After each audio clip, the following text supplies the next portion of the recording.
ñun waa Karang ah di leen wan ne tey dañ ñëw pour suivre alors démultiplication benn séminaire bu amoon kon ñun waa Karang nañ toog déglu nii balaa ñu leen di jox kàddu nag ñu ubbi par ñaan peut-être am na jullit fii am na catholique am on ne sait pas mais bu dee kenn ku nekk rek ci sa diine nga ñaan ci bismillah.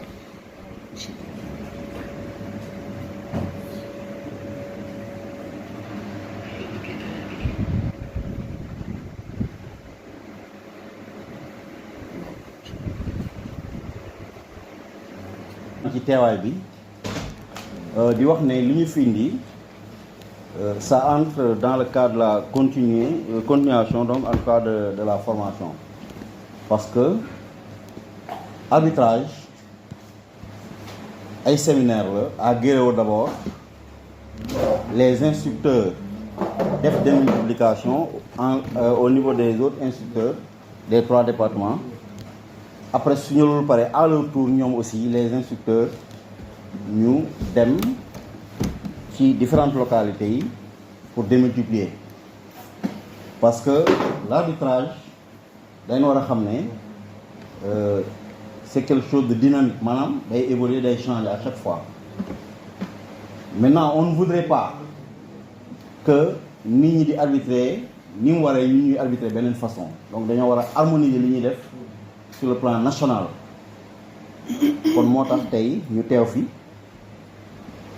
démultiplier donc ñu ngi ñaan ñëpp ñu déglu ñu jël note te aussi mu am interaction parce que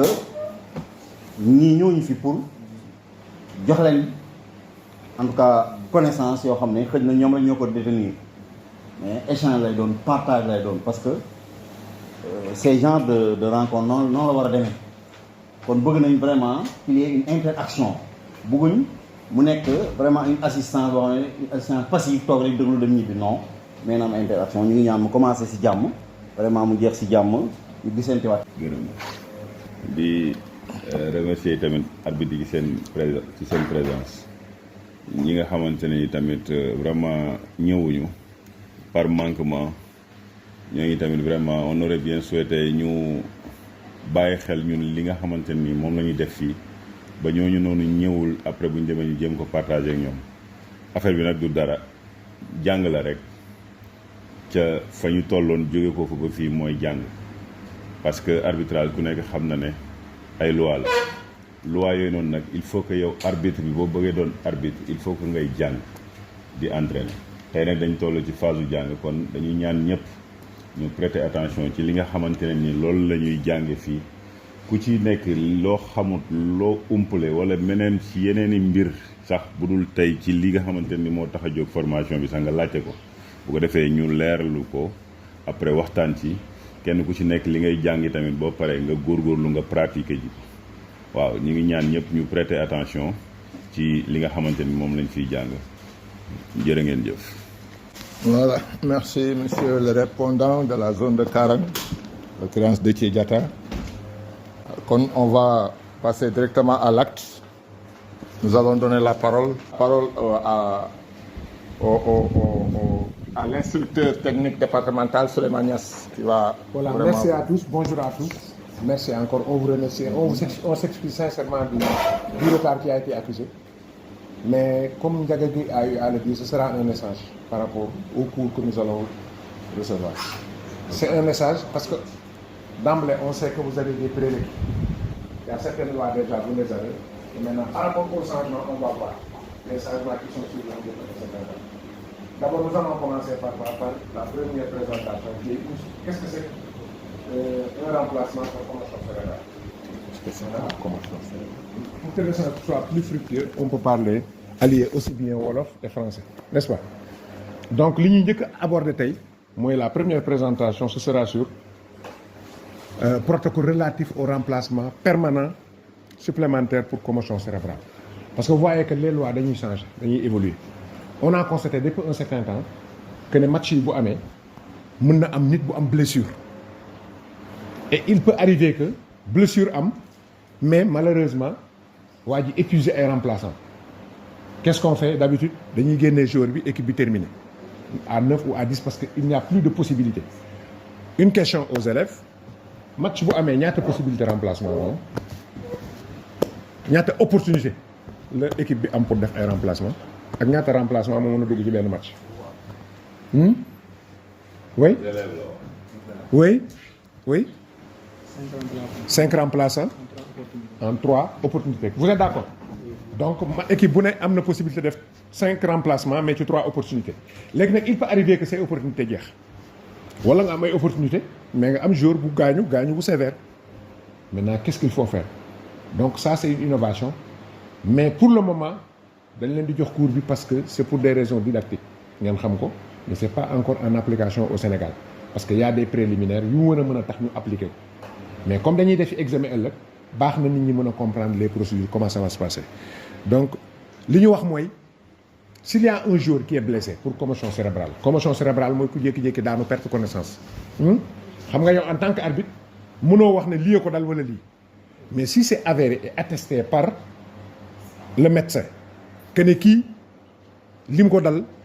commotion cérébrale la équipe bi am na droit def beneen remplacement supplémentaire mën na dugal keneen même bu jeexaloon ay possibilité de remplacement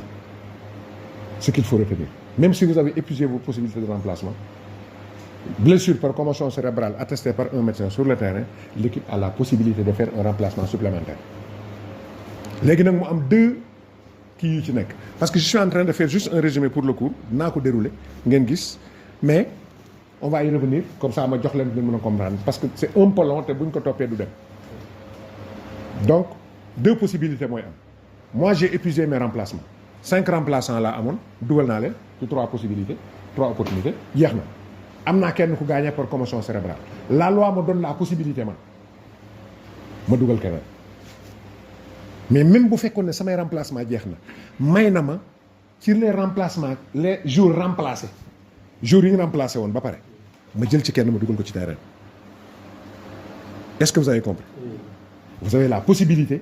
avec un jour remplacé même si vous avez épuisé vos possibilités de le faire entrer. Si maintenant vous avez toujours vos possibilités vous gardez toujours vos opportunités sa ñetti opportunités yu remplacement supplémentaire bi ngay def du ci wàññi dara du ko yokk du ko wàññi toujours vous avez vos 3 possibilités vos 3 possibilités leer na maintenant au même moment où vous le faites l'autre équipe moom tamit am na possibilité dugal un remplacement supplémentaire qui n'est pas comptabilisé c'est-à-dire bu ko benn équipe man sama équipe moo gaañu équipe A am na joueur bu gaañu pour commotion cérébrale j'ai la possibilité de le remplacer je prends un remplaçant dugal ko te du laal sama remplacement yi ma doon def dara maintenant su fekkee maa ngi koy def beneen équipe bi aussi am na possibilité moom jël beneen remplacement supplémentaire dugal ko ci même bi nga koy def pour ñu équilibrer parce que sinon du am équité pour mu am équité équipe bu ne am nga droit dugal un remplacement supplémentaire quand il y a un blessé avéré par commotion cérébrale. Question ku ci am loo ci laaj ci loolu ñu continuer ci déroulement bi est-ce que c'est clair ou pas? Donc on te dit que une équipe pourra donc recourir à un remplacement supplémentaire permanent en cas de commotion cérébrale potentielle ou avérée. Auquel cas le joueur remplacé ne pourra plus participer au match. Ça veut dire que si vous êtes un joueur remplacé man ñu ne commotion cérébrale la ñu génne ma quel que soit alpha man mënutuma dugg ci terrain loolu c'est clair quel que soit alpha je ne peux plus participer parce que on a dit que je fais truc par commotion cérébrale qui a été attesté par un médecin. Donc là c'est la loi 3 le nombre de remplacements permanents pour commotion cérébrale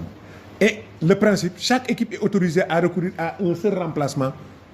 pour commotion cérébrale mënuñu nekk ci terrain bi rek ku daanu ñu ne commotion cérébrale c'est une seule fois que vous pouvez le faire dans un match benn joueur blessé wu na pour commotion daanu na on sait que c'est une commotion cérébrale ce qu'il faut faire mooy il faut qu'on le remplace et la commotion cérébrale ceux qui ont eu à faire de la médecine ils connaissent c'est une perte de connaissance brutale qui est occasionnée par un traumatisme trauma tac vous avez une perte de connaissance initiale omnibulation il y a plusieurs effets tension etc lipothymie il y a des choses qui s'associent pour que le médecin puisse attester que lii c'est une commotion cérébrale mais yéen en tant qu'arbitre vous n'avez pas ces éléments donc on ne vous demande pas vous en tant qu'arbitre de poser le diagnostic c'est l'équipe médicale avec le médecin qui est attesté qui doit poser le diagnostic c'est clair leer na Question? Oui? C'est bon? Oui?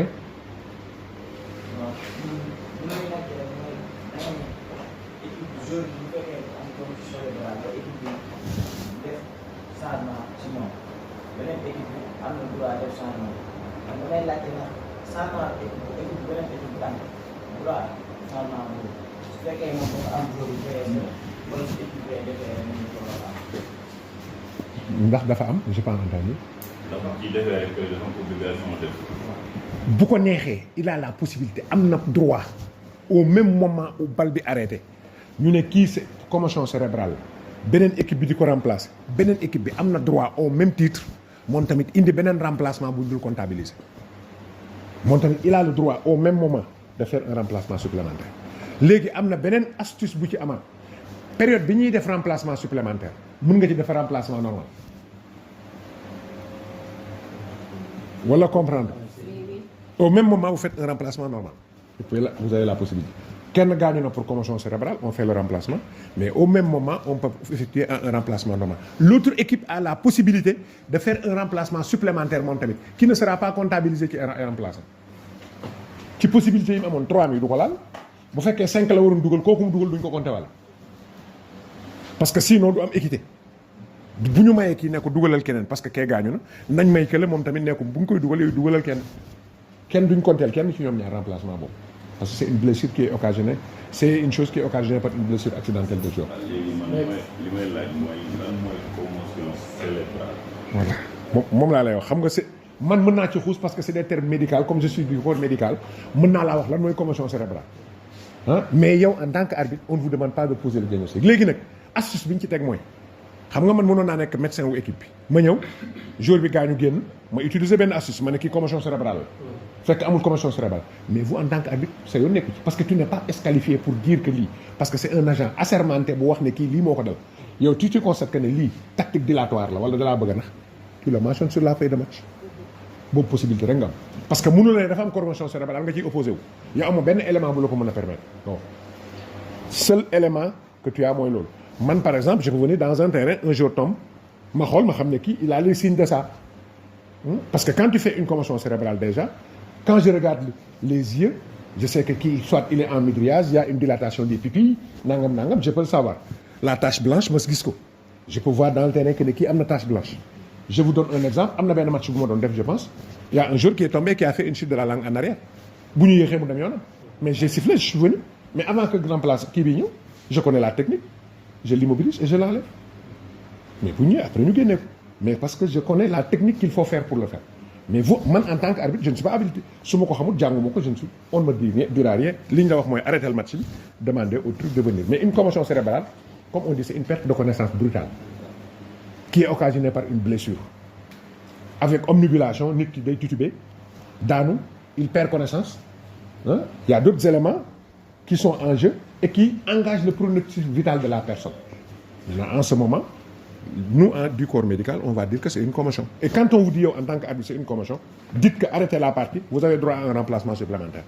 ñoom au même titre les deux équipes pourront le faire mais àggaguñu foofu parce que il faut quelqu'un qui l'atteste pour ça. match Sénégal Cap-Vert. oui oui oui. waaw. waaw. dugal nga 5 yi ba pare. waaw 16 moo ne. waaw. 16 jours la woon. waaw. dugal naa 5 yi ba pare. waaw. biir match bi am ko daal ndax ñi génnoon ñi ma remplacé moom maa ngi dugalaat. kuy tontu foofu. oui kuy tontu mu ne jeexal na ay remplaçant am commotion cérébrale lu ñu wax. un joueur remplacé ku génnoon ba pare. day duggaat. génnoon na duggaat. keneen du joueur bi blessé. joueur boo remplacé woon ba mu toog ci banc bi nga ne ko génn xam nga kooku il ne pouvait plus participer au match. mais s'il y a commotion cérébrale fekk épuisé nga say remplaçant mën nga jël un joueur remplacé nga dóoru. c'est bon loolu laa ko wax parce que amuñu man dafa nekk délégué. waaw mais loolu nag kaay ma xam la grand agul fii de ak seegul nawetaan de même championnat national on ne peut pas le faire. nous on le donne à nos arbitres parce que suñuy def examen mën nañ leen ko laaj mais bu ñu koy appliquer il y a un minimum d'équipement qu'il faut mettre en place pour pouvoir le faire même championnat national d'équipe. ah à moins. oui. booy kii séeréer la boo demee daan ndekkeegul quoi ngom non Ngom bul def loolu léegi nag lii aussi il faut le retenir le recours à un remplacement pour commotion cérébrale est indépendant du nombre d'opportunités de remplacement loolu yaakaar naa wax naa leen c'est indépendant du nombre d'opportunités mais quand vous effectuez un remplacement pour commotion cérébrale nga boolewaat ci remplacement normal déet dootul remplacement supplémentaire de dañu koy concevoir ko remplacement normal am naa jour bu gaañu pour commotion cérébrale ma arrêté ne nañ ko dugal yow nga profité ci pour jëlaale keneen di ko dugalaale c'est un remplacement normal sa opportunité lay laal c'est clair et c'est ce qui a été mis une équipe une fois qu'il a épuisé maintenant ses opportunités de remplacement normal elle ne peut recourir à une opportunité de remplacement pour commotion cérébrale pour effectuer un remplacement normal ça veut dire que boo jeexalee say remplacement normal mënoo profité ci remplacement supplémentaire pour dugalaale keneen waaw yooyu yëpp ay tactique dilatoire tactique la yu gars yi def il faut ngeen comprendre surtout bu ñu ko mayeen jour nawetaan yi nag moom ci la ëppee moom ci la ëppee bërki démb j'ai assisté à un match à Diossong boo xamante ni tuuti mu toj parce que ñi présenté wu dañoo présenté wu ba pare dem ci ginnaaw jël seen maillot jox ko ñeneen waaw ñu fuwal ba mi-temps booy dikk ne kii présenté wul arbitre bi di waat di xool bu xoolee kii du moom fekk na gars yi changé nañ maillot qu'est-ce qu'il faut faire décce loolu amagul kaaranga donc c'est ça voilà maintenant quatrième arbitre beeg yooyu y a beaucoup de choses qu'il faut mettre donc loolu mooy quintessence su lii celui qui n'a pas compris cours bi nag gudd na y a beaucoup d'éléments ensemble qui sont là-bas mais il faut pas faire la synthèse parce que diapositive yi dañu bëri cours yi dañu bëri ce que les gens ont eu à faire en 5 jours bu ñu ko bëggee def en 4 heures il faut qu'on soit plus constructif danaa leen jox nag présentation yi su ma paree ci clé léegi yéen su ngeen demee vous pouvez voir les vidéos bi yëpp ñu ngi ci les topics les images tout est là-dedans léegi kenn ku nekk nga kooku à travers tout ce qu'on nous a donné maintenant à Fatick parce que lorsqu'on est allé là-bas l'instructeur régional nous a remis le cours moi j'en ai profité pour faire une synthèse on va parler maintenant de 5 présentations bu lii pare bu fekkee premier élément bi pare na si vous avez des questions inspecteur président am na benn kii par rapport ak ne prolongation am na yow opportunité yi nga amoon jeex na mais am nga droit après nga def beneen changement ci prolongation bi léegi nag benn rek lañ la may quoi prolongation bu amee rek même say opportunité bu jeexan am nga droit nga dolli beneen léegi nag bu commotion cérébrale amee tamit am nga droit nga dolliwaat encore beneen mais commotion cérébrale beneen cas la boo xamante ne nii cas de figure la boo xamante ne nit ki mënatul dem mënatul participer te avant nga koy bàyyi noonu équipe bi di football à 10 kii di football à 11 après nga yoon daf lay may nga dugal keneen mu mottali équipe bi ñu tolloo ñu mën a football comme kële moom i tamit am na droit moom i tamit bu boobaa moom i tamit mu mottaliwu mu dugalaat keneen comme ni nga xamante ne bu ñu équipe bi manqué ñuy football ñu rouge kenn ñu war a dem tiro bi dañu naan équipe bale wàññil kenn pour ngeen tolloo noonu la rek parce que après loi bi dafay tollale dafay yemale quoi parce que équipe bi mën na dem ba jeexal physiquement ñu dugal keneen koo xamante ne ni moom jeexalagul mu ñëw après complété loolu la rek. merci Déthié merci Salimata da nga bëgg a intervenir voilà donc c'est ça vous retenir ne en cas de prolongation am nga droit beneen remplacement bu ñu la may loolu bartewul dara ak remplacement supplémentaire pour commotion mais nañu retenir ne équipe bu ne tu as droit à un seul remplacement supplémentaire donc quintessence bi loolu la sinon tactique dilatoire la kenn ku ne day jékki-jékki dem ba mënatoo dem ne las ne commotion cérébrale ñu jëli keneen indi wala nga remplacer kenn mu dem keneen ci doxut ki génnoon nga bëgg ko dugalaat tout ça c'est des possibilités c'est bon donc ñu xam ne danañ am 5 présentations ci challenge yi ci faute ci hors-jeu ci la main parce que main moom toujours mooy problème bi ak hors-jeu amaat na changement ak surface de réparation loolu aussi dinañ ci wax maintenant par rapport ak yooyu wëy suñu présenté c'est un collaborateur qui nous vient de Dassilame. Ah merci enchanté c'est comment Assane Cissé. sa sant bi naqari na de Cissé mbaa ndékki nga ndékki Il représente la zone de Dassilame quoi. ah d'accord Cissé waaw c'est monsieur Niass ndékki li nañ ñu ngi lay indil mburu léegi voilà donc kon c'est bon hein voilà on va passer donc remplacement pour commotion cérébrale c'est clair équipe bu ne am nga droit def remplacement par commotion cérébrale benn remplacement supplémentaire su fekkee ne c'est avéré par le médecin que il fait une commotion cérébrale. Et quand vous le faites, l'autre équipe a le droit de le faire au même titre que c'est un remplacement qui n'est pas comptabilisé. Troisième élément, moi, boo koy def remplacement bi 3 opportunités nga amoon même bu jeexee tu as l'opportunité de faire un remplacement par commotion cérébrale. Ça ne touche à rien, cela, mais l'équipe bu ne benn yoon nga ko mun def. Et au même moment que vous le faites, l'autre équipe a la possibilité, pour des questions d'équité, à faire un remplacement pour commotion cérébrale. Maintenant, ce n'est pas une loi qui est appliquée pour le moment au Sénégal, parce qu'il y a des préalables à mettre en place. Il y a une équipe médicale qualifiée qui pourra dire que telle est une commotion cérébrale ou pas. Ce fait que au même titre, au même moment où vous faites un remplacement supplémentaire, vous pouvez faire un remplacement normal. Et quand tel est le cas, ce n'est plus un remplacement supplémentaire, mais il est comptabilisé comme un remplacement normal. Benen lu bees li ci nekk mooy su fekkee épuisé nga say remplaçant tu peux prendre un joueur bu ñu remplacé woon bu nekk ci banc bi mu dugaat ci terrain. C'est ça qui est la nouveauté aussi. C'est clair? Voilà. Donc on aura à faire des topics. Moi j'ai eu à regrouper quelques présentations sur ça et on va le présenter. Première chose, nous allons parler du challenge. Challenge mooy lan?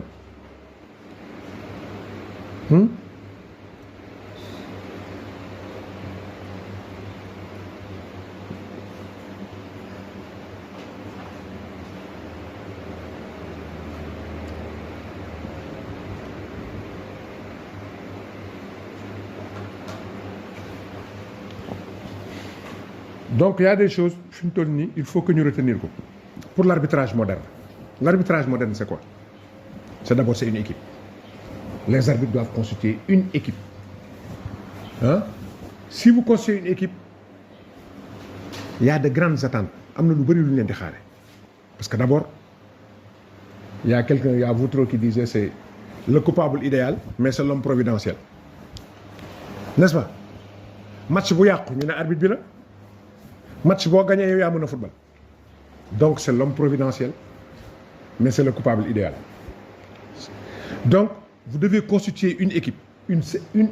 équipe. Ça veut dire que 4 arbitres, vous devez parler le même langage. Heureusement que les équipes sont là maintenant. Ce n'est plus comme ça. Maintenant, vous parlez dans vos kits. Les gens peuvent communiquer. Mais l'arbitre doit s'améliorer chaque jour. Le jour où vous laissez de vous améliorer, sachez que vous n'êtes plus des arbitres. Parce que les lois sont dynamiques. Loi est à une place, et quand vous ne suivez pas, ça pose problème. Mais l'arbitre doit rechercher l'excellence, mais surtout comprendre le football. Vous voyez arbitrer et comprendre le football, ça pose problème. Il faut que vous sachiez quel système est footballé, comment footballé, quel jeu. Est-ce que c'est une défense montante? Moi, je suis assistant. Ni dañuy ligne wala duñ ligne. Ndax ay refus de jeu day am wala déet. Man mi nek assistant may jang lolu. Donc il faut savoir, il faut comprendre le jeu pour pouvoir. Mais l'approche tactique et la lecture de jeu, c'est important. Parce que c'est des choses, ça pose problème par rapport à l'arbitre. Ça veut dire que, il faut que tout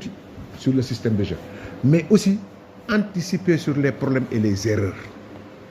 Un arbitre qui ne sait pas anticiper, réagir, sachez que vous avez failli à votre vocation, à votre mission. L'arbitre doit pouvoir anticiper sur des faits de jeu. Avant de faire surface de réparation, corner amna gagnant am altercation ma taxaw sétane ñu dorante mais s'il y a des choses té l'arbitrage ma wax len ko gaay li ñu Francky doon wax arbitrage lu xel nangu arbitrage après les lois et tout japp len arbitrage lu xel nangu la xel da koy nangu vous êtes à ban dëkk gëna ruxé fi Sarodia vous êtes à Sarodia. Les nouvelles lois ñu doog koo génne tey nga dugg ci terrain bi tey affaire bi am tey nga appliqué ko tey gars yi boo ñibbiwut yaa ko def sa bopp. Je vous assure, il y a des choses man bokk du loo ragal l'arbitre doit être courageux mais il y a des choses dafa am ay prérequis. On va revenir sur les fautes de main, sur le tacle yi on va y revenir, vous allez voir, il y a des changements. Maintenant man xam naa ko ma dem fële may essayer. Et on nous l'a dit, sur le fait qu'il y a ou il n'y a pas, faute bi am na ak amul wóoru la amoo vidéo amoo dara saa waay bàyyil mu dem au bénéfice du doute s'il n'y a ou s'il n'y a pas wóoruma ndax am na am amut bàyyil ne amul ah après on va y revenir parce que nag tubaab yi ñoom pour mu mën a nekk dañ koy siffler dem seeti ko VAR su amul VAR ñu ñëw dem des na su amee ñu appliqué mais ñun amuñu loolu léegi nag nga def ko à fële nga def ko à Djilor gars yi bàyyi ba guddi ñu wut ay barre de fer ñëw xaar la ci ruq bi ah tëj ci sa yaram ba mu nooy ba pare nga bëgg leen a yóbbu police ñooy leen kaay leen may leen ñu fekk na affaire bi moom yow dem nga si yoon dans les trucs le match les détails sont cruciaux détails yi am ci football bi nga di ko bàyyi ne ay détails la non garaawul lii ay détails la je le gère da nga ko mu da nga dem ba am foo xam ne dootoo ko gérer les détails sont importants mais surtout il faut rester concentré ay waay li laay war suuli nos assistants yi ak il faut rester concentré gis nga ci erreur bu ndaw bal bu ñuy renvoyer bu ndaw peut mën nga yàq match bi ci dër te l'arbitre tant qu'il n'a pas contribué au résultat du match je vous ai dit un arbitre tant que tu ne contribues pas au résultat du match maanaam fexe ba benn équipe bi perte wala fexe ba kenn ki gagné tant que defoo ko retenez que vous avez fait un excellent match bu ngeen deful faute technique yeneen ni ay considération la parce que match bu ci nekk comme ci mën ci doon dañ la critiquer ci dara man mën naa ñëw def wax donte on a eu depuis 2000 je crois en 2008 ba 2022 terrain Sénégal yëpp def nañ ko on a fait l'ensemble tous les matchs mais bu ñëwee ci match dañuy critiquer dañ leen di wax mais bu ñu waxee dañuy xam ne kuy def match il faut ñu critiquer la ci dara mais nag l'essentiel la charpente elle est là si vous n'avez pas fait de faute technique et que contribué wu admettons may assistant je ne suis pas bal bi rëcc ma départ bal bi ñu koy joxe rëcc na ma waa ji dafa gaaw nekkul en position de hors-jeu ci départ bi ñu sànni ko waa ji dafa gaaw romb na waa ji dem yoonam yow nga jékki-jékki seen mu jiitu ko rek nga toj parce que tu n'étais pas concentré mais yàq nga match bi tu as contribué au résultat parce que bal boobu mënoon a dugg mais yaa ko yàq fu hors-jeu amul nga yëkkati hors-jeu fu hors-jeu am nga bàyyi mu dem bal bi dugg c'est parce que tout c'est la concentration donc un arbitre doit rester concentré et utiliser des considérations techniques et éviter les opinions personnelles su doon man la waxuñu su doon yow la waxuñu su dee loi bi la lu mu wax ah selon moi déedéet soxlawuñu ko ci arbitrage selon toi garde-le pour toi selon la loi tel il dit tel voilà ce que la loi stipule il nous dit tel loolu lañ xam ci arbitrage maintenant ça il faut le faire et ayez confiance à la technologie ça veut dire que là c'est les VAR boo demee VAR nga xool ko il faut avoir confiance mais le courage de décider c'est important de penalty Ndiaga Gueye et parfois aussi un arbitre ne doit jamais contribuer ci résultat au match soo génnee si vous êtes quitte à votre conscience demal tëddi nelaw li ci des nag c'est les lois donc le challenge c'est quoi c'est que l'arbitre doit avoir le contrôle du match boo perte de contrôle match bi c'est fini tu dois avoir ton autorité mais l'arbitre n'est pas un gendarme non c'est pas un gendarme l'arbitre doit comprendre le jeu anticiper ci yenn joueurs yi comprendre joueur bi jëlee ko ci fu mu ne un joueur mënu na ñëw am benn intention yow nga waxal ko jubbanti ko teg ko ci yoon bi un bon joueur il faut le protéger je vous donne comme exemple tacle bi ñu defoon Marco van Basten moo yàq football et c'est Basile Boli xaw ma moo ko tacle boo xamante ne kenn xamut lan la ci tacle boobu la waa ji carrière am jeex l'arbitre doit protéger ses joueurs c'est pas parce que yenn stars yi bu leen gars yi laalee ñu siffler c'est parce que on les protège parce que sinon gars yi dañuy yàq football bi la préparation du match et l'approche tactique li may wax équipe bu ne war ngeen a xam nu mu fubalee considération claire et la compréhension du jeu ça veut dire que bu ngeen di arbitrer saa waay arbitre assist central bi arbitre bi ak ay assistants ak say quatrième da ngeen di jàppalante ce sont vos assistants nit ki nag boo koy assister da nga koy wax ni nga bëggee mu assister la mais malheureusement c'est ce qui ne se trouve pas avant match da ngeen war def une réunion booy bal bi su ñëwee ba fii yaa ko moom jëlal say ligne de touche assistant xëccoowuma ko ak yow bu génnee yaa ko moom man sama yoon nekku ci Ndiaga Gueye yàgg nañoo àgg mu téye drapeau bi mais nga ligne am heureusement nag loolu moom mën naa leen ko seddal assistant bu baax la woon lenn rek moo doon problème dafa bëggoon jigéen moo ko yàqu président assistant bu baax la woon mais bëgg jigéen rek ko yàqu sincèrement parce que bu ci ñëwee ci ligne bi moom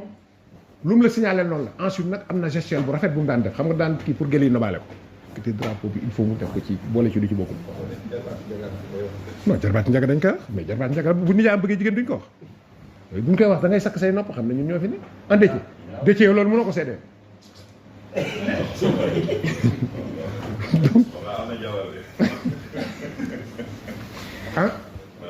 fan Gambie wala Sénégal.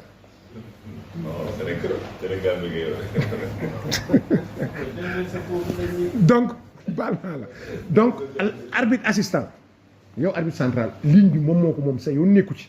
da ngay gis bal bu génn touche assistant bi ne fii la arbitre central bi ne fii la lu seen yow kenn ku ne il a des tâches qui lui sont propres les tâches de l'arbitre de assistant c'est la ligne pour signaler que ballon bi génn na ci ligne bi léegi man mu génn ci ligne bi man may arbitre central ma koy xëcc ak yow man sama yoon nekku ci boo defee erreur je collabore dans l'erreur xam nga lan moo bon kii ne penku la kii ne xarfu la mais même s'il fait une erreur ne la fii la fekki ko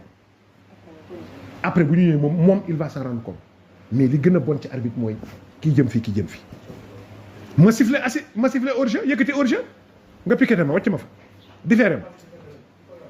mais ça veut dire que man arbitre assistant war naa xoolaat sama bopp lan mooy sama rôle man ma la ñu wax xoolal waa ji bu fekkee jub naag jubul lii la bu ko defee yëkkatil waaye man am naa lu ma doy sëkk xam man arbitre central lan mooy sama problème faute bi lan la carton bi lan la fan laa war a taxaw li ci des c'est des assistants yéen a war a toog na ngeen waxtaane ko su bal bi jegee fii faute bi bu la jegee jëlal suñ waa ji defee coup franc wóoru mën a dugg na surface de réparation bi mu déet doxal jëm ci poteau de corner su fekkee ne surface duggut ci surface bi faute bi taxawal comme nos terrains ne sont pas bien tracés su mën a fiib sifflé ne ni sama arbitre assistant ma gis mi ngi taxaw il me dit que jour bi duggul ci surface bi damay génne bal bi même bu ma waxut sama kii sifflé naa fii assistant baa ngay dox jëm poteau de corner bi xam naa ne penalty la parce que dugg na ci surface bi y a des choses jaru ko mais wala ngay kii déedéet nii non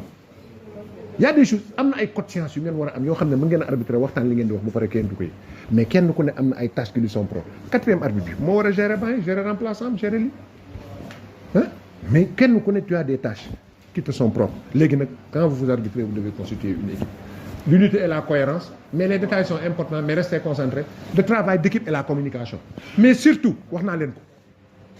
sur le fait de il n'y a ou il n'y a pas suma waay ne décidez pas ndax faute bi am na ak amut n'inventez pas bu doon tubaab yi la am nañ VAR dañuy siffler dem ci VAR bi bu dee moom la ñu xool bu dul moom ñu dikk ne amut mais vous n'avez pas de VAR vous êtes à Saradia dans si Lamine Socé wala Samba Gueye wala ngeen dem kër kii jóg ngeen taxaw ngeen bëgg utiliser loolu et vous voulez que yéen ci seen biir connaissance bi ngeen am te nit ñi amuñ ko ñu toll foofu ci arbitrage moo tax yàlla dinañ génn de mais c'est des choses c'est normal auparavant les équipes invitaient les arbitres ñu ñëw ñu def tee débat ñu waxtaan ñu xam le waay mais léegi gars yi kenn ku ci nekk selon tactique bu mu ne ci lay demee donc léegi pour les facteurs clés dafa am contact normal le ci challenge surtout le football c'est un jeu de contact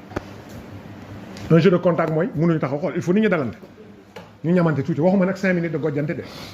gars yi bàyyi ñu dóorante daal waxuma loolu de loolu amoon na ci ñun ci temps njaga yi 5 minutes de gojjante grand xulle goj njaga ñu seetaan amul sifflet ah maintenant s'il y a un contact il faut voir qui est responsable du contact bu ñu dalantee kan la ndax man en tant que maa ko initié ou bien c'est le défenseur qui l'initie ou bien dañu am télescopage parce que tout est possible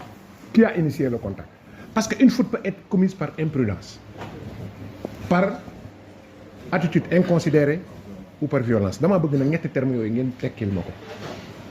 un arbitre un élève arbitre qu'est-ce que c'est qu'une faute commise par imprudence définition bi laa soxla rendez-moi mes mots ci loi bi am na lu mu wax une faute commise par imprudence mooy lan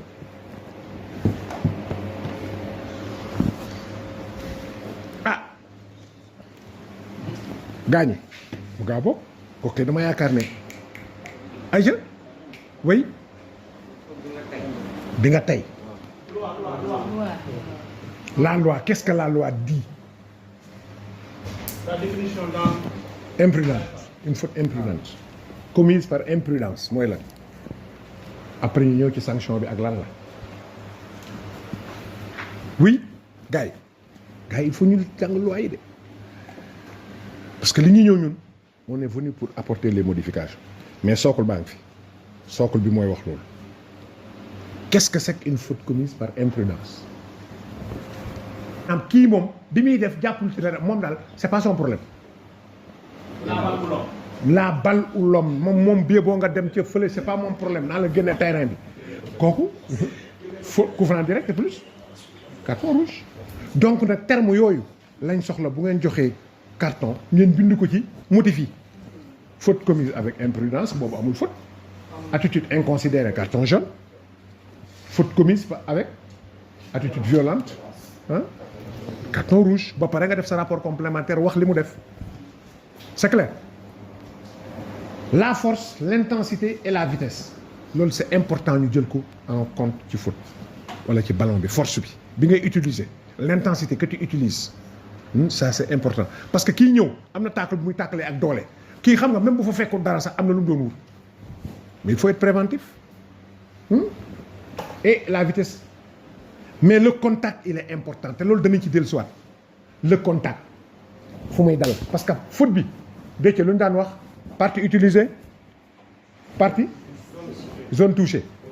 bi ngay def faute bi ban partie laa utilisé ci sama tànk fan laa laal ci waaj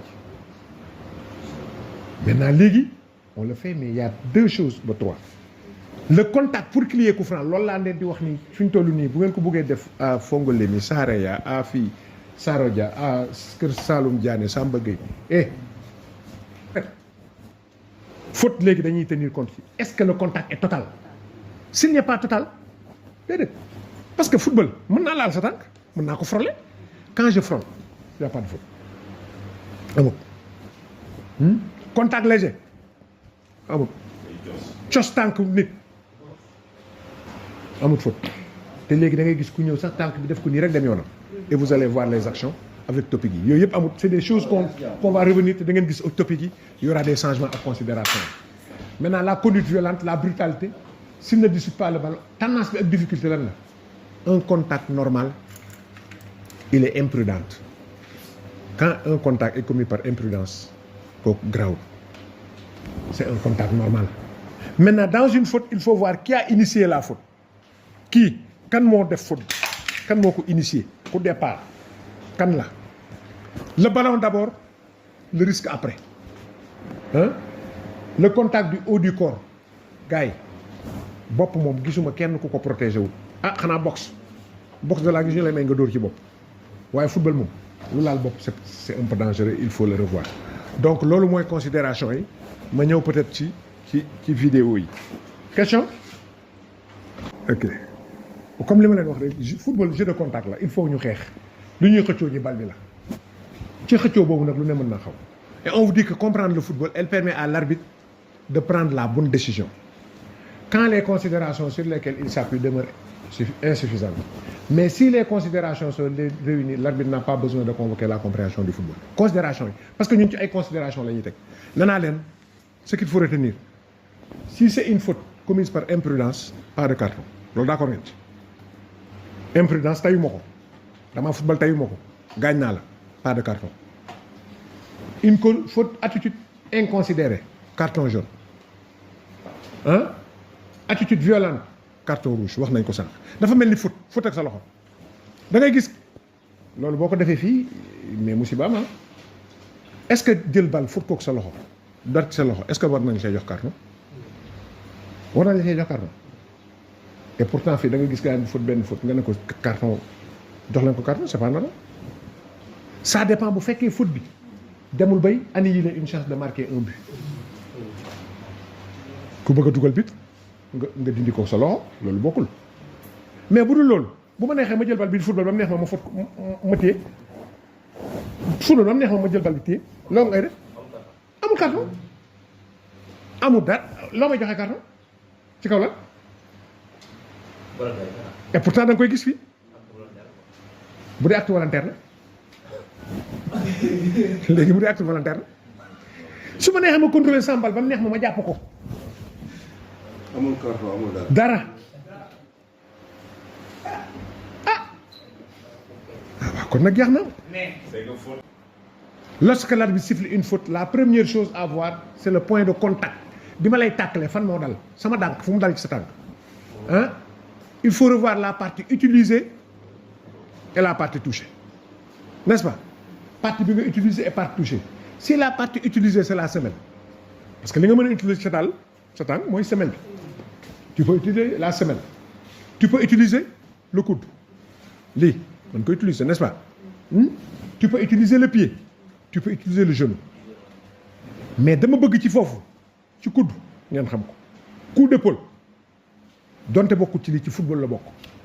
et l'impact c'est de déplacer le joueur normalement un coup d'épaule bien réussi joueur bi waratu faa taxaw dafay dem wala mu daanu quand c'est réussi parce que bu fekkee bi nga koy def joueur bi ngay dóor yëkkati na pied d'appui bi boo dóoree coup d'épaule bi day dem mais il doit se faire avec des conditions coude non saillant épaule contre épaule ballon à distance de jeu ce sont ces conditions préliminaires pour coup d'épaule baax boo ko defee l'effet jour bi dafa war a dem yoonam daanu ba mu jalaxoo ñu ne coup franc am na amut nañ dem parce que su fekkee bi nga may dóor coup d'épaule sama tànk bii lay daw ñoo ngi ñëw ma teg sama tànk bii nga dóor ma coup d'épaule damay teg bii du ma daanu mais su fekkee bi nga may dóor coup d'épaule bii laa teg nga dóor ma fii balaa may teg bi du ma teree dem et maintenant su waa ji daanoo mu rafet ñëpp ne coup franc si c'est fait épaule contre épaule sama mbagg dal ci mbaggam coude non saillant génnewuma sama mbagg bi ma koy def le ballon à distance de jeu baax na nañ dem et c'est ça les conditions qu'il faut voir si le ballon n'est pas à distance de jeu am na faute su ma génnee sama loxo bi ma koy def am na faute su ma utiliser wul sama épaule am na faute et épaule nag bu ñu ko waxee omoplate ci la bokk lii ci ginnaaw su ma neexee ma tëb ba ci kaw wéeru la lii ci la bokk lii ci sama mbagg la bokk parce que c'est l'omoplate oui c'est clair donc loolu ñetti conditions yooyu jàpp leen ko ci charge loolu mooy charge bu régulière coude non saillant ballon à distance de jeu épaule contre épaule. léegi nag suñu gars yi nga gis ko def moom ba jël loxo bi sànni ko. bu loxo bi génnee rek am na bu loxo bi décollé rek am na faute épaule contre épaule coude non saillant donc loolu mooy considération léegi la cheville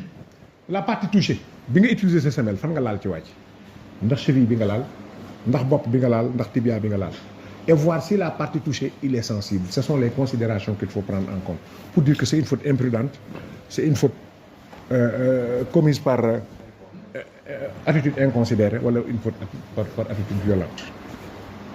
Maintenant challenge 3 le nouveau il faut voir s'il y a une conséquence après le contact pour sanctionner en fonction de la gravité de l'acte. Se poser des questions. Qui a joué le ballon? Qui est responsable du contact? Le contact est-il normal? Est-ce que contact bi am c'était pas si le contact est inévitable amul faute. Contact inévitable daw nga ñëw ma daw ñëw ñu ne rek tëj dafa mel ni télescopage bu ñu dawee ñu télescopé am na faute en cas de télescopage yaa faute télescopage mooy dañoo ñëw ku ne dal ci sa kaw morom il y a pas de faute ah. ou bien dama doon dóor man dama doon dóor sama tànk mu ngi jël direction bi bal bi jëm nii la doon def nga ñëw faute bu la am. Donc si le contact est inévitable mënta ñàkk ñu dalante il y a pas de faute voilà hein? Après avoir joué il n'y a pas un nouveau mouvement additionnel loolu nag da cee am ci yi bu ñu footballee ba pare dañ ciy dolli dara maanaam bu ñu dóoree bal bi yokk tànk bi ah Cissé gars yi dañ koy def d'aller jouer le ballon et faire un contact avec intensité ku jël risque dem football ci bal xam nga ne fi may dugal sama tànk risque la et tu le fais avec intensité ah égal intensité la conséquence maintenant mooy li ma doon wax sànq frôler contact total wala léger si c'est un foot to foot ça va amul dara le foot to foot am na foot am na dara ah le foot to foot c'est pied sur pied ah si le contact est total day am carton si le contact su frôlé ou léger pas de carton et maintenant on va venir peut-être au topic pour voir l'intensité il faut le voir comme ni ko kii waxee léegi parce que c'est des choses qu'on a vues su fekkee jambe tendue la course saut ak vitesse carton rouge la s'il n'y a pas d'intensité la sanction est réduite carton jaune l'utilisation illégale du bras maintenant la tête est protégée par la loi minimum c'est un carton ku laal boppu nit jaune que bopp minimum c'est un carton jaune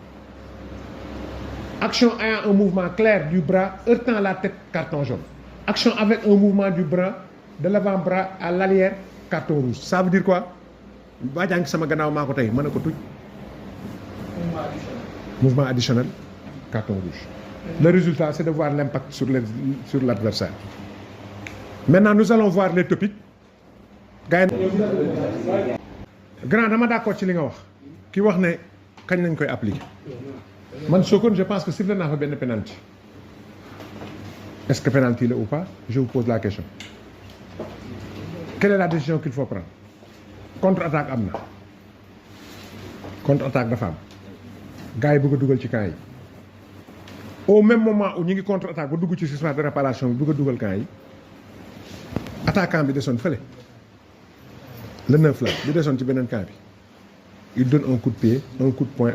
au gardien de but wala vous me comprenez ñuy attaqué di dugal dem ba dugg ci surface bi gars yi ngi passante pour dugal góol bi ne fële ak attaquant bi ne foofu góol bi ne foofu góol bi dóor kurpeñ attaquant décision. Pourquoi ban décision ngay jël fii la ñuy footballé ci camp yi góol bële dóor na attaquant bi ci biir surface de réparation décision penalty fan. penalty pour ku dóor pour ku ñu dóor. waaw plus carton rouge. pourquoi considération yi lan la. parce que le ballon en jeu. waaw. nga utiliser l'excès de précaution. waaw. l'action. ba léegi pare goo de am waxagoo ma des tuuti lu tax. benn xam loolu moo tax boo examen boo tontoo bu fekkee ne machine bee koy corriger doo am note parce que boo indi considération boobu rek machine da koy tëb il te donne zéro. fu ñu koy def sur le fait de frapper de tirer de lancer fan la ñuy teg bu ma la dóoree fu ñuy teg bal bi fa ma la dóoree fa sama loxo entré encore fan la ko waa ji dóoree léegi ça veut dire que il faut arrêter et man je n'ai pas vu c'est l'assistant là moo yëkkati drapeau tu siffles fiip mu ne lan mu raaj dóor na tu prends bal ba doon dugg fële ngay jël dem ca kan yëla nga teg penalty def ko Saaro Dia nga seet ndax duñ la yóbbu yow nga xel soo ko defee les gens vont te tuer mais c'est à Sokone je sais que gars yi xam nañ luy loi je le siffle fii mu ne lan mu ne penalty fële ma jëli bal bi dem teg fële gars yi dóor bu doon ah rouge tu expulses le gardien pour brutalité et tu paies un penalty oui ba mu dóoree que la fële joxoo ko pour rentrer. xam nga lan moo tax le ballon bi mu ngi en jeu mais ñii ñoom ñooy challenge ballon bi. ñooy challenge ballon bi. sa yoon nekkul ci loolu. fu ñu dóoree nit reprise de jeu coup franc direct. te parce que am na moo tax. Balater. man li ma wax nii. rouge gardien ba léegi waaye da nga ballon bi nañ ko. penalty la foofu. jàppal ne sur le fait de dóor. coup de poing. sànni la xeer tey jii ma nekkoon fee may jour ma summi sama godaas dóor la ko fu ñuy fan nañu teg bal coup franc bi man damaa dëgg ci biir sama surface de réparation sama biir surface laa nekk ma sànni la sama godaas mu dal la yow mais nekkoo ci surface bi bu ñuy teg bal bi fu ñu koy teg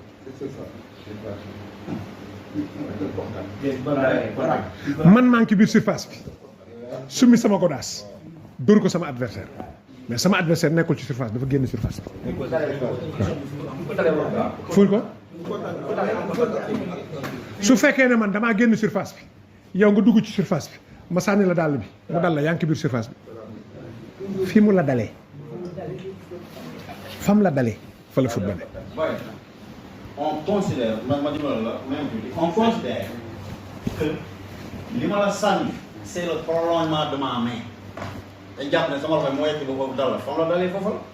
pas fu ma ne. faute bu mu ne fa mu la dalee foofu la sur le fait de cracher foofu la arbitre bi waaw carton rouge. comprendre ngeen ci fait yooyu il faut nga loolu moom ci loi la sur le fait de jeter de lancer wala de donner un coup de poing fa mu dalee la si les deux joueurs font la conquête du ballon ñu génn terrain bi. nga génn ci biti ma dóoree la ci biti su ma la dóoree ci biti yow jour bi ma dóor ci biti la dañ koy tubb su ma ñëw dañuy prolonger ma ñëw ci terrain fu mu nekk foofu lañ koy teg su fekkee man mi ne ci biti maa la dóor yow mi ne ci biir fi ma la ko dóoree la toujours fi mu la dalee la ça vous avez compris au moins léegi nag li ci des mooy ngeen xool fu ngeen koy siffler. pare nañ challenge ñu dugg ci deuxième élément mooy faute tactique waaye bàyyi ñu dem faute tactique ñu doog a ndékki c'est vite fait pas de faute pas d'intensité bu fekkee faute tactique la da ngay xool ndax am na intensité wala force la wala il concerne quoi su fekkee da nga stopper une action prometteuse loolu lañ tuddee SPA stopper une action prometteuse une attaque prometteuse mooy loo xam ne soo ko bàyyee mu dem bit mën na caa am ah loo xamante ne suñ ko bàyyee mu dem bit mën na caa am ku ko stopper c'est ce qu'on appelle stopper une action prometteuse am na lu ci war maintenant il va falloir empêcher maintenant un but d'être marqué c'est différent loolu bu fekkee ne mën nga empêcher une action prometteuse yaakaar na ne bit mën na ci am doxo mooy nga empêcher maanaam bu fekkee da ngaa empêcher maintenant fexe ba bit bu waroon dugg bal bii kat bit la waroon doon mais yow fexe nga ba dugg loolu c'est pas SPA mais c'est empêcher une action nette de marquer un but ou annihiler une chance de marquer un but occasion de net loolu considération doxo la ñuy jël donc SPA ak doxo dafa différent bële dañuy yaakaar ne action bi am na mën na dugg mais bii da nga annihiler une chance de marquer un but il faut nga am ay considération nag ci loolu mais il faut comprendre aussi le football mais surtout faire une lecture et une anticipation elle permet quoi à l'arbitre de bien se positionner et avoir une bonne lecture gis nga arbitre balaa nga arbitrer ñaar ñi dafa war atte da ngay teew booy atte ay nit da ngay teew da ngay fekk soo fekkewul mënoo atte pour nga mën a fekk il te faut une bonne condition physique mais ensuite une bonne position de vision angle bi ngay taxawee tu dois les prendre à biais nii jour yi booy daw nii la ñuy dem nga ànd ak ñoom dem mën a déporté wu xool jël leen mais boo toppee seen gannaaw jël leen en berger mais doo leen gis les jours vous devez les prendre en biais juge ballon assistant man maa juger ballon bi sama diggante ak assistant bi ma jàkkaarloo ñëpp et vous devez les prendre en biais d'accord maintenant quand vous stoppez une action nette de marquer un but c'est un carton rouge et évident si c'est évident stopper une action prometteuse am na aussi mais il y a différents scénarios selon qu'on est dans un espace vert ou dans un espace foofu on va y revenir stopper une action prometteuse mooy lan dans la surface de réparation foofu dafay am ñaar ki stopper une action prometteuse daf ci am ñaar avec dispute du ballon ndax bi mu koy def daf doon wut bal bi wala ndax bi mu koy def sans dispute su fekkee stopper une action prometteuse la avec dispute kooku penalty la mais pas de carton dafa am action prometteuse bu war a am ñuy xeex pour jël bal bi ma def faute ci yow on siffle un penalty mais pas de carton d'accord c'est différent bu ñuy def nag sans dispute s'il n'y a pas de dispute maintenant là il y a penalty mais plus carton jaune SPA ñaari considération yooyu la SPA sans dispute avec dispute penalty sans carton SPA avec dispute du ballon sans dispute penalty plus carton jaune avec dispute pas de carton parce que da nga doon wut bal bi on siffle le penalty ñu yem foofu su fekkee wutoo bal bi c'est-à-dire que c'est sans dispute il faut penalty plus carton jaune c'est différent maintenant du doxo doxo leneen la s'il y a dispute il faut prendre en considération surtout dispute SPA hors de la surface de réparation su fekkee c'est hors de la surface parce que mën na nekk ci surface bi su ñu génnee surface maintenant c'est un coup franc direct ou un coup franc indirect plus carton s'il y a poussé ou tiré c'est un carton jaune doxo li ñuy jàpp ci doxo avec dispute doxo mooy chance su net marquer un but doxo mooy lan ci challenge def nañ contraction ci foot tactique yi troisième bi day ñëw ci penalty léegi un penalty il faut comprendre le jeu mais ñu xam ne aussi il y a une grande priorité dans la surface de réparation il y a un de nos kooku Badara Mamaya ak Francky il nous disait surface de réparation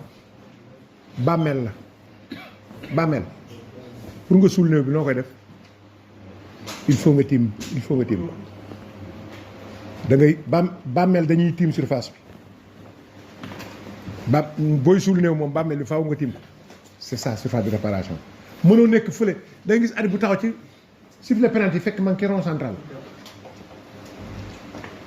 d'abord arbitrage danaa leen da ngay teew mais bu fekkee booy daw bay agsi xoox bu mën a sifflet bi sax da lay rëcc wat yenn saay dooga ne sifflet bi sax ngelaw li du génn bu baax parce que piston yi doxatuñu hein loo fekkee mais aussi da ngay teew nga physiquement nga mën a taxaw et la surface de réparation loolu c'est une zone de grande priorité parce que toutes les décisions prises dans la surface de réparation toutes les décisions que vous prenez dans la surface de réparation sont des décisions majeures te nee naa leen arbitre li mu war a bañ mooy contribuer ci résultat match surface de réparation ma ne ci jegewuma penalty waroon na am sifflé wuma ko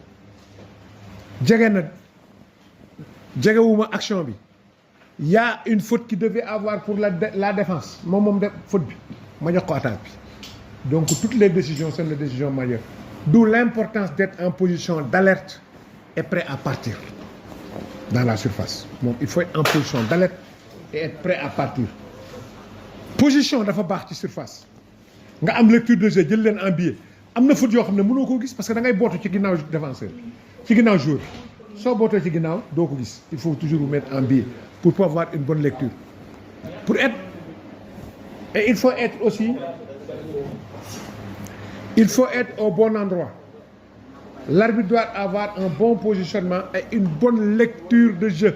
bu ngeen seetloo ba léegi ci penalty lu leen di wax positionnement lecture ñaar ñi bu amul ci penalty ça pose problème arbitre mënoo siffler penalty fii dawee fële 50 mètres après doog a ñëw pour joxoñ ci ça pose problème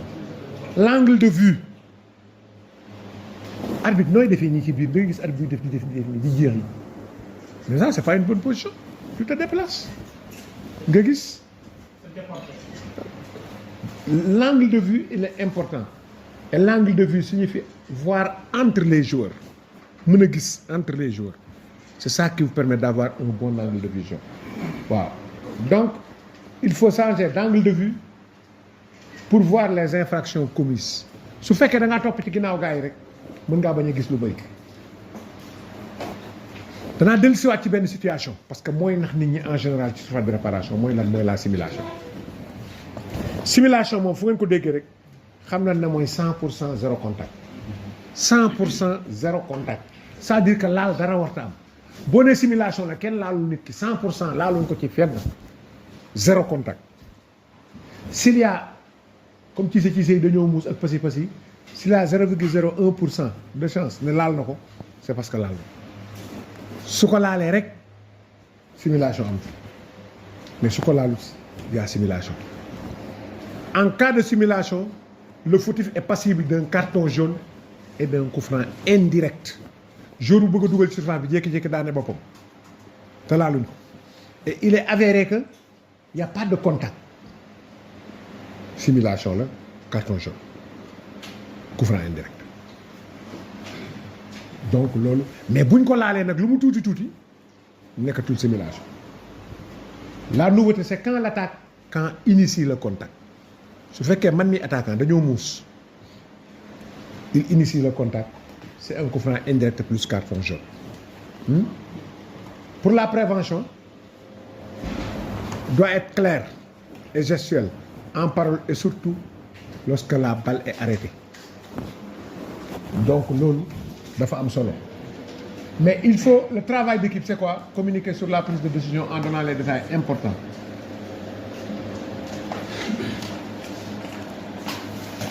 il faut savoir dans la surface de réparation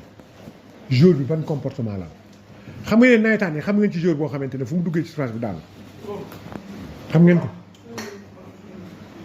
bu fekkee foo duggee ci surface bi daanu mais te nee naa la simulation 100% zéro contact donc ça veut dire que tu simules et quand quelqu'un simule yow il ne faut pas te laisser emporter ça veut dire que c'est le courage mais c'est l'angle de vue c'est la position qui vous permet de dire que kii kat noonu il fait une infraction. Mais comprendre les contacts normaux et les contacts anormaux. Contact normal, le football c'est un jeu de contact. Donc c'est clair. Quand on jour bi ma ci gën a neex jeu de contact mooy bi ma leer la charge là dóor mbagg moo ma gën a neex ci équipe bi. jour bu ko defee ba mu dal sama xol day sedd guy même bu may arbitrer dafay sedd parce que tu sais que kii xam na li muy def. Maintenant il faut voir les contacts normaux et les contacts anormaux. Si le contact n'a pas d'impact, il n'y a pas de faute. Pas d'impact, pas de faute. Pas d'impact, pas de faute. Jigéen ñi merci en ndekki li neex na de waxuma kii de dëcce jigéen ñi laa wax merci en ndekki li neex na.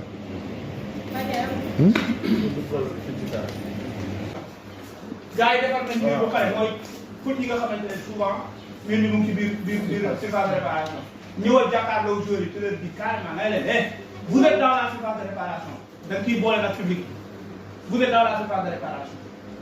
buñ dóoree bal bu ngeen yëkkatee seen loxo yi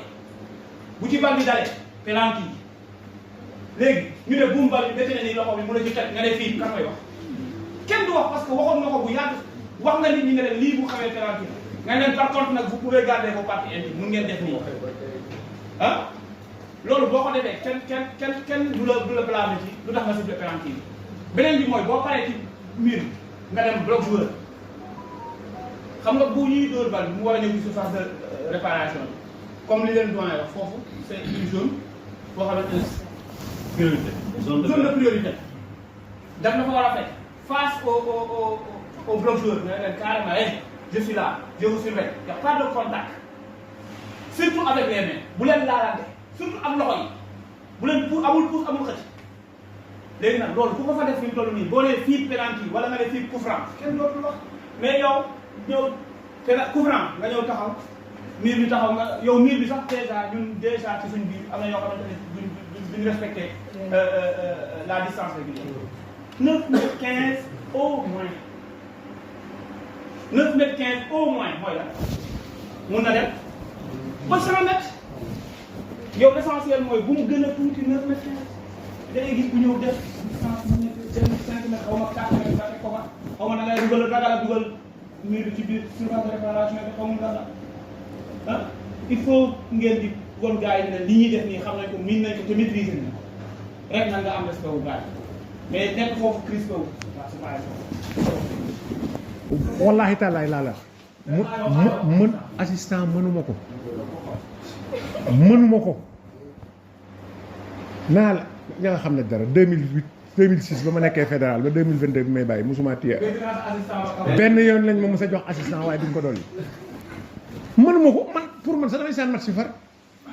non bu dee centre nit ki li nga opté da nga ciy am réflexe bu dee centre la jarul mooy sonn bal bi fu mu taxaw xam naa naa la arbitre central dafa yomb positionné wul xamal faute bi coup franc direct coup franc indirect gisal faute yi joxe carton pare na li ci des assistant koy réglé assistant moo gën a métti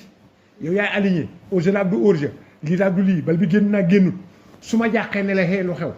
yow yaa ma war a gindi su ma la laajee yow assistant arbitre central bi su la laajee quel que soit alpha war nga koo wax su ma nee lu xew da nga ma ko wax da ngay wax il est impensable benn affaire am ci terrain agression wala dara arbitre yëpp kenn mënu ko gis. quatrième arbitre bi nga bàyyi ci biir biti oui. même si kanam bii léegi sax dañuy wax ne arbitre assistant bi moo la joxe. quatrième bi nga bàyyi ci biti soo gisut mën na la ko wax beneen bi mooy joueur bu blessé wu léegi dama gis arbitre yi sonal seen bopp loo koy dugal doo ko bàyyi say assistant ñu dugal ko la ko assistant yi dugal c'est pas votre problème il y a des choses bon man de mënuma assistant man assistant yi dañ maa yéem man de arbitre laa waaye centre laa man siffle daal ba ma ko joxee fu ma neex mën naa taxaw mën naa décider lu ma neex match du ko méttee wala mu joxe ko ba mu tiit wala ma jaxasoo waaye assistant dafa métti signalisation programmatique bii loxo la déedéet du bii la na nga daw laaj ko njëkk sama assistant boobu du ma ko joxati laaj leen rek man kay bu ma paree laay ne saa waay man kay balaa mi-temps jot laa ne bu ñu amoon kenn ku mën a ñëw taxawal ma fii man ma jox ko te appuyé waale mu sonné beeper pour loolu mais léegi yow amoo beeper amoo dara drapeau kese nga comment faire pour que boo yëkkati parfois nga arbitre bu yëkkati rek taxaw foofu waa ji du ko gis ma ngay nangi di daw rek moom or l'arbitre central boobu réflexe am ko soo ne bërët la première chose à faire sànni nañ bal bi la première chose à faire da ngay sànni bët sa assistant xool ba xam wax na dara am déet soo xool nga départ boo démarré waatee benn pas ñaar nga sànniwaat ko deuxième regard soo amul nga doog a dem mais benn xool rek xool naa la yëkkati woo dem naa sama boo ko sàccee bët da ngay dem après nga xoolaat ko 2 regards c'est obligatoire le contact il est obligatoire contact visuel bi ci yow arbitre central boo munut loolu arbitre boo munut loolu demal nga defi assistant te assistant gën a métti assistant gën a métti de match bu yàq arbitre assistant ko yàq bu ñuy suspendre arbitre central bi am rarement lañuy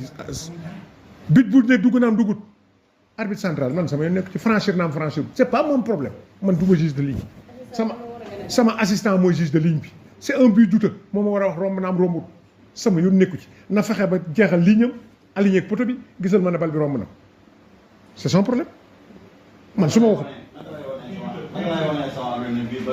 un but douteux xam ngeen ko un but douteux xam lan la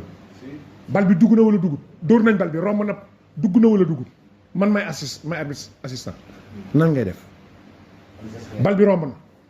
comme dóor nañ bal bi romb na man aligné naa ba xam ne bal bi biñ ko mbëkkee ci kaw góol bi da ko ñoqate ji ci kaw génne qu'est-ce que vous faites te laalul fii lay mais franchir un but nag condition yi mooy dañ ne lorsque le ballon franchit entièrement lañ wax la ligne de but entre les montants et la ligne pourvu que aucune infraction n'ait été commise loolu lañ wax avant loolu lañ wax ci but wóor na ma ne bal bi franchir na te amul infraction man maay arbitre assistant waa ji tulliwaat na ko mu génn nan laay def oui non qu'est-ce que je fais qu'est-ce que vous faites da ngay yuux da ngay bi dugg na oui da ngay yëkkati sa drapeau ba arbitre gis la nga désigner c'est ça mooy da nga yëkkati sa drapeau ba arbitre bi gis la après nga désigner ligne médiane yoonu ligne médiane allez-y. kan mooy désigner bi arbitre assistant central mooy désigner bii difficile bal bi bu duggee yow yaa ngi ci kaw ligne bi leer na ne bal bi dugg na da ngay jëkkati rek taxaw l'arbitre central c'est lui qui siffle fii nga wàcce xam nga boo defee nii normalement bu nekkoon 5m50 waaw bu fekkee ne hors-jeu la nga def nii mais yow da nga def nii arbitre ne fii nga ne nii moom mu xam ne kii bii la bii après na nga tourné moom mu joxoon nga tourné def sa quelque part loolu mooy procédure. waaye dugg na rek xoola mën na nii rek départ man wàcc ko fa gis nañ ko fi de bal bi romb dugg au lieu que nga wax ak sa waa ji ba pare yow assistant rek nga départ jënte bu ko defee nag ñu ne arbitre touche ba rek accordé woon na bit ba arbitre touche du accordé bit assistant du accordé bit. loolu nag pour nga gis ko dafa nga nekk ci kaw ligne bi. waaw kon nag il faut nga yegg yow pour mën a xam ndax bal bi romb na bu fekkee ne yow ba bal bi am fekku la fa noo koy àtte donc c'est bon loolu on règle seen considération mooy faute de main am na nag changement bu ci am faute de main moom dafa yàgg sonal nit ñi ba léegi dañuy continuer di ñu sonal mais léegi jàppaleen ne chaque fois bu bal bi dalee ci loxo bu njëkk ba qu'est-ce qu'on disait soit on parlait de main délibérée élargissement du corps loolu lépp c'est légal de wala main accidentelle loolu yëpp am na mais am na lu ci bees bu njëkk ba su ma dóoree bal ma koy joué mu dal sama dënn wala dal benn pàcc dal sama loxo yaa faute ou pas j'essaie de jouer le ballon ma dóor bal bi wala mu dal ma fi dal ci sama loxo waaw ba tey jii ñu nekk yooyu pas faute ba tey jii sooy arbitré bal bi dal ci loxo tànku nit ki ñëw dal ci loxoom y a pas faute mais am na lu bees lu ci nekk su ci dalee te changé wul direction day am considération su ci dalee changé direction day am considération fenn rek nga koy sanctionné mu dal ci te changé wul direction dana jafe de laa me bal bi dal ci sa loxo dal fenn moo koy fuwee mu dal fi te changé wul direction en ce moment on sanctionne pas ñëw na dugg fii dem changez la direction, vous ne sanctionnez pas. Vous sanctionnez astafurlah. Mais s'il change de direction, on ne sanctionne pas. Mu dal fi dem yoonam wala changer de direction, vous ne sanctionnez pas. On va y revenir tout à l'heure. On va y revenir. Hein? Donc, la main, voir la position s'il est collé au corps ou éloigné. Naturellement, l'être humain a besoin de ses bras. Ba adina ak légui gisaguma koy doxé ni. À moins nga nek ab passi bu musu ci di la nax. Passi ñom ci ci nax lañ def. Hein? Donc, parce que pour être en équilibre, il faut que tu balances ses bras. Mais donc, il y a des positions de la main ou des positions qui sont naturelles. Dans les positions naturelles, pour les balles, il n'y a pas de faute. La main délibérée, lorsque la main se déplace vers le ballon, main délibérée, ça m'a fait que balle. Décision? Faute. De même que lorsque la main bloque la trajectoire du ballon, il y a faute. Sama loxo fekki nako sama loxo fexé na ba bal bi waron dem demut ya faute. Mais le mouvement de la main ne signifie pas il faut voir ne suffit pas du moins mouvement loxo bi rek ça ne suffit pas mais il faut voir le corps à quel niveau se situe le contact mais collé au corps wala dara parce que sama loxo su démé fi bal bi dal ci loxo lu muy def fii ci kaw élargissement du corps donc où le bras est plus proche élargissement mooy voir est-ce qu'il y a élargissement yokk nga sa yaram wala déet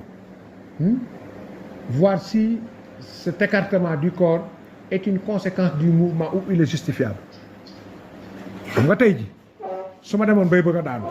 mais samay loxo il faut ma ubbi ko pour am équilibre. Est-ce que le mouvement est justifié ou pas? Hein?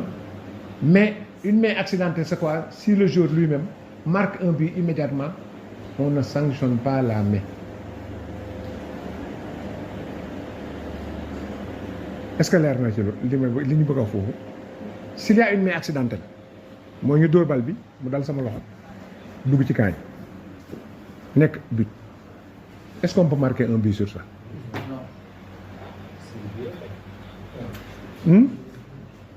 Le joueur lui-même marque un but immédiatement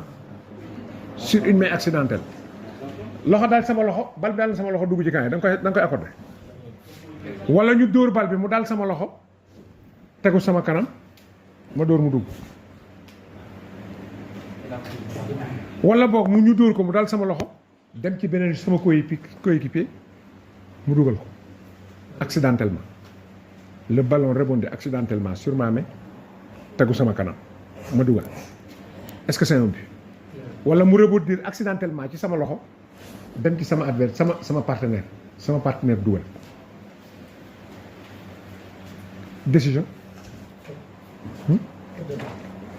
ci kan bal bi dal na sama loxo tegu sama kanam ma dugal mais collé sur une main accidentelle oui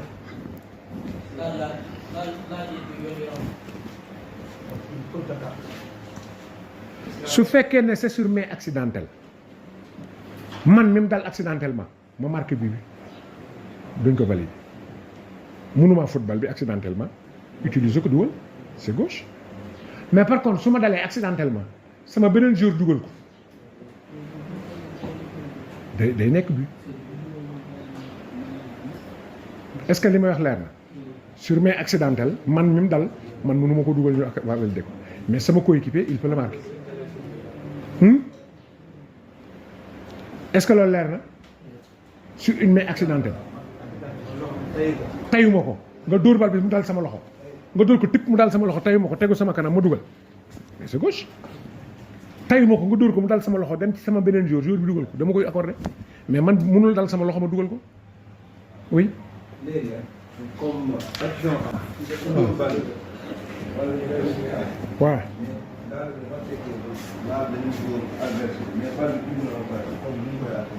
c'est-à-dire dañ ko dóor mu dal ci loxoom dugg ci kaay. waa ji daal dóor bal. waaw léegi daal di simee quoi rek ànd ak dóor. am na dóor bi. waaw mais daal na ba adverse dóor adverse la. waaw mais bal bi dafa dugg quoi. bal daa dugg. waaw. waaw lu mu toog moom bii la. amul ko dara. dara dara lu sumee dara. daal bu sumee moo ko tey.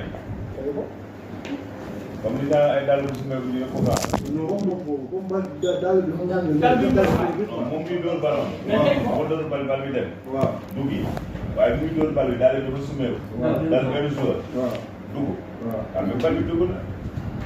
tey ko. parce que moom tayu ko sumewul daal la moom. bu dalee gardien bi la. non léegi léegi kii mais accidentel ci mais accidentel immédiat ak mais accidentel. bu fekkee ne da nga annihiler ab chance pour marquer un but nga utiliser la main da ngay am expulsion parce que du faute bi la ñuy jël en compte mais li ñuy jël en compte bit ba waroon dugg nga téye say loxo du loxo yi mais bit ba waroon a dugg parce que loxo yi nga utiliser c'est ça qui fait que ñuy sanctionner mais c'est pas la main mais c'est le fait d'annihiler la chance parce que en utilisant les mains dafa mel ni tir boobu cadré tu as utilisé les mains pour stopper une action prometteuse bu ñu yaakaaroon ne bu demee mën na dugg liñ leen di jàngat mooy faute yi gars yi joxe carton ci terrain yi bari na te benn du ci justifié donc ça nañ ko la loi nag li mu indi lu bees mooy suñu sa loxo bu dévier bal bi mu am changement de direction y a pas de faute si la direction ne change pas si asafurla si la direction le ballon est dévié et la direction change il y a faute non Ndiaga bu ma kii waay si le ballon est dévié et la direction ne change pas il y a faute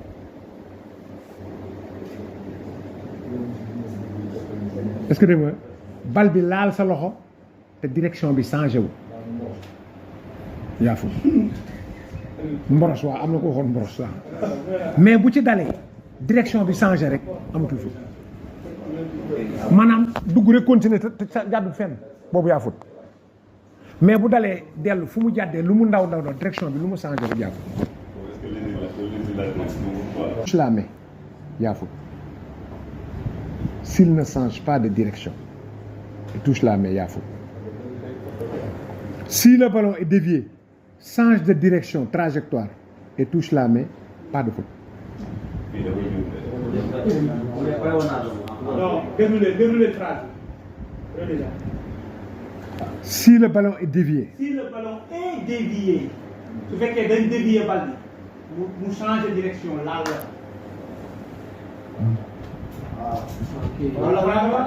si le ballon est dévié xam nga bu njëkk ba da ngay dóor bal mu dal ci sa loxo dal ci dënn bi dal ci loxo bi. c'est que fi ñuy laaj déviation bi après faute bi la ou bien avant. après faute bi la maanaam bu fekkee dafa dal changer direction dafa changer direction. ba pare soo ko dal ci loxo bi. bu fekkee dafa dal fi muy dal changer direction laal loxo bi amul faute dafa dal fi muy dal changer direction laal sa loxo amul faute su fekkee dafa dal fi muy dal continuer laal loxo bi am na faute. si le ballon est dévié ne change pas de direction de trajectoire et la main et touche la main égale faute s'il ne change pas de direction loolu mën naa ne